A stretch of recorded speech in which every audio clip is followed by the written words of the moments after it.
Right then, this is a quick walk around video, and this is for an absolutely gorgeous looking Honda Civic, rare model as well. This is a 2.2 EX GT, finished in this absolutely wonderful topaz yellow metallic, and with the optional radium alloys. It's also low mileage for its year, it's only done 65,000 miles, 2013 car. Comes with this private plate, KIG525, that's part of the sale, so that's by all accounts the chap said that's about £500 worth of plate on the car. This is the second time we've had this car. We're very lucky indeed, but obviously unfortunate for the chap. I'm not going to go into the reasons why, obviously for personal reasons. So we bought the car back from him after selling it to him at the start of the year. But that's by the by, but he's brought it back in beautiful condition, much as it went out. Bonnet, sorry, I'll go back to that. Bumper, really clean, only a couple of kamikaze flies on there. Bonnet, absolutely wonderfully clean. Near side of the car, absolutely smooth, and the panel work, beautiful condition. Alloys in really good condition, with just obviously the lightest bit of curbing on the outside edge, which over 8 years you're going to naturally expect, but they're far, far better than most of this type on the age of mileage it's done. Near side rear, again, very good, with just light curbing right on the outside edge. They come around, so it's gone very black overhead, so I'm expecting it to absolutely pour down in a second. So this will be a little bit quicker than normal. Back end of the car, it's just unmarked really. Offside, again, just wonderfully clean in the panel work. It is in exceptional condition. And the video will not do justice to it at all. That alloy, absolutely unmarked. The remaining panel work is absolutely lovely. And final alloy, again, in lovely condition. Obviously the near side ones take most of the bashing in cars. But that is a stunning looking car. Coming to the boot area, massive boots, very well kept as well. Obviously get a 60-40 fold on the seats. Normally get a little bit of a sort of stowage area in these, but this chap, again, it's got the spare wheel, which is a nice option seen fitted on the car.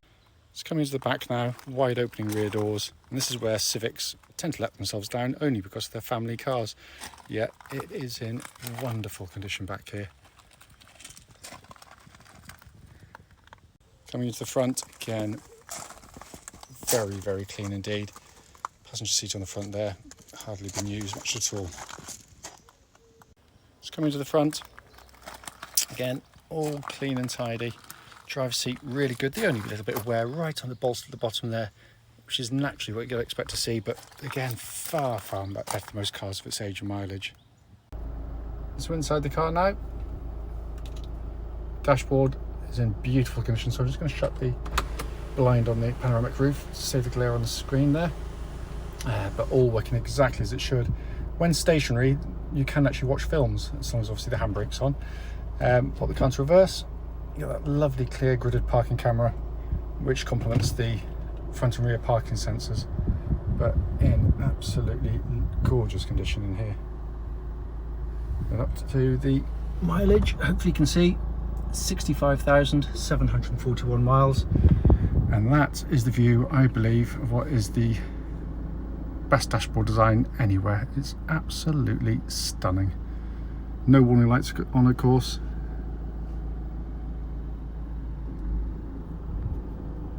Finally, just to show you, owner's manual pack and lock and wheel nut key are both here and present. Right then, this is a quick road test video, and this is for Honda Civic 2.2 EX GT. Registered KIG525 and with 65,735 miles.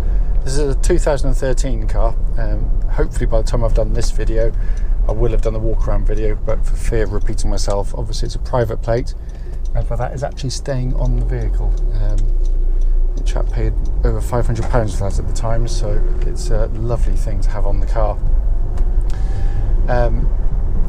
Again, for fear of repeating myself, this is the we bought this back off a chap. I'm very, very happy to have the car back. It's a wonderful vehicle, absolutely wonderful, but personal circumstances means that we're lucky enough at least to have opportunity to have the car again. So So coming to the car itself, obviously we know it's been very well looked after. Engine starts instantly and settles to completely smooth, even idle. There are no warning lights on the dashboard at all relating to the engine or any other part of the car, and temperature gauge is running at a third, which is exactly where it's meant to be on a Honda vehicle. And given the fact the chap's just driven it from Durham to us from where he lives, gives you some idea of that's clearly a maximum operating temperature. The engines are absolutely superb diesel engines. It's very smooth and quiet in operation. Pulls like an absolute train, even from low revs. And unlike so many modern diesels, which lull you into thinking, or lure you into thinking that they've got lots of power because they give that initial thrust, but then they very quickly die away. This one revs freely, very un-diesel-like through the entirety of its rev range. Not that you have to, but it's there should you need to do so. But it does so smoothly. It's a glorious engine. They are timing chain driven, so no cam belts to worry about on them. And they've got a reputation for being very long-lasting and reliable. Certainly the most reliable car in its class by quite a long way. Engine then feeds through clutch into gearbox. Clutch in the car, absolutely perfect. Bite point exactly where it's meant to be. It's lovely and smooth in operation. Gearbox is simply brilliant, absolutely brilliant. Honda put a lot of effort into sort of the feel of what they call their primary controls, so the steering, the pedals, the main switches you operate. And it's easy to see why. I mean, the gearbox is a classic example because that gear lever there feels like it's going into a gearbox directly below because it's so precise, so mechanical in feel.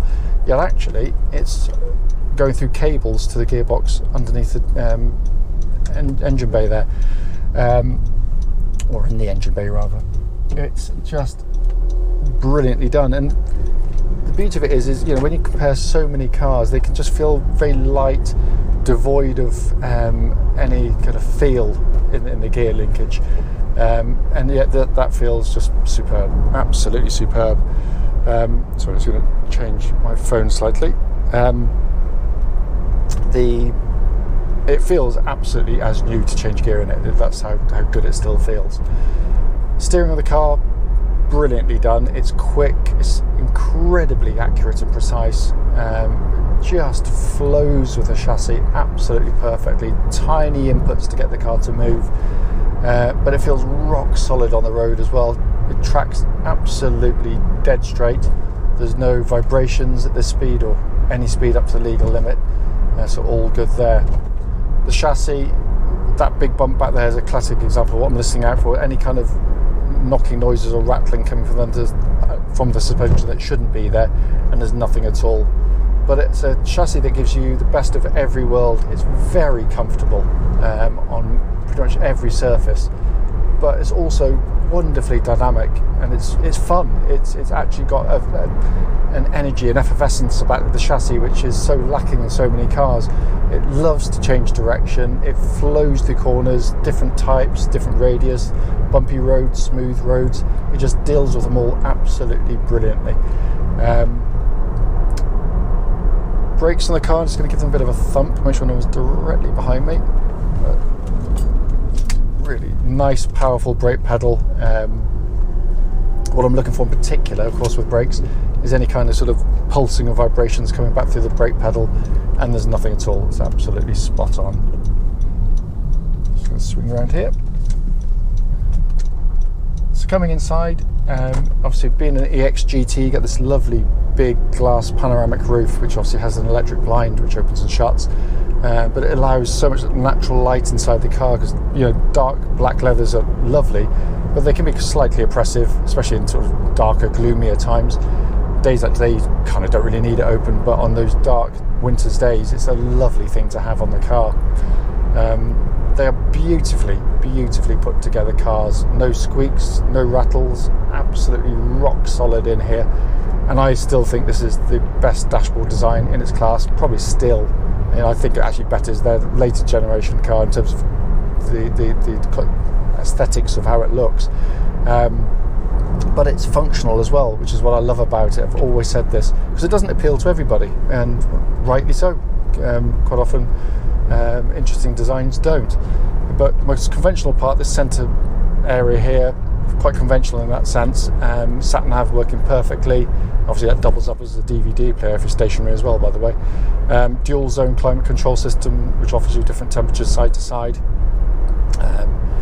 Blowing out, by the way, absolutely ice cold air. It's quite a warm day, it's 23 degrees today, that's ice cold out of there. Heated seats, obviously don't need them today, but they work perfectly. But my favourite part by a long way is this two-tier design, because it is fantastic in the way it works. You've got an information display up on the top left there, so if you change things like radio or fan speed, climate control stuff, you get the display comes up there, big, bold, easy to read, not taking your eyes off the road.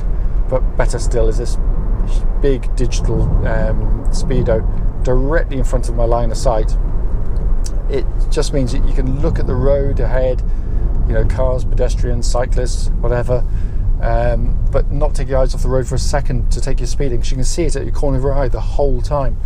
And as I say, in pretty much every Honda video that I do of this era, it is Honda's eternal shame that they've decided to go conventional and put that down into the pod underneath now. And whilst it's still visible, it's probably better than most people's, it kind of gets lost in the cluster, and I just think that's a retrograde step by Honda. I really do, because that's simply brilliant. But it's just joyful to look at. Down below that you got the 3 dials, big rev counter in the middle, flanked by your temperature and fuel gauges. And if you set the steering wheel to the right height, that steering wheel rim should be somewhere between the two, and you can see everything absolutely clearly. It's genius, absolute genius.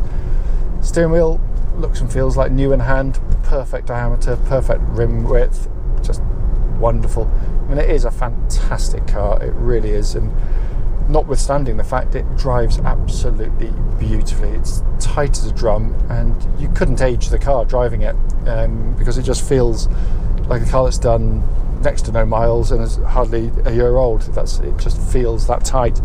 As always though, if you've got any questions about the car, don't hesitate, do give us a call.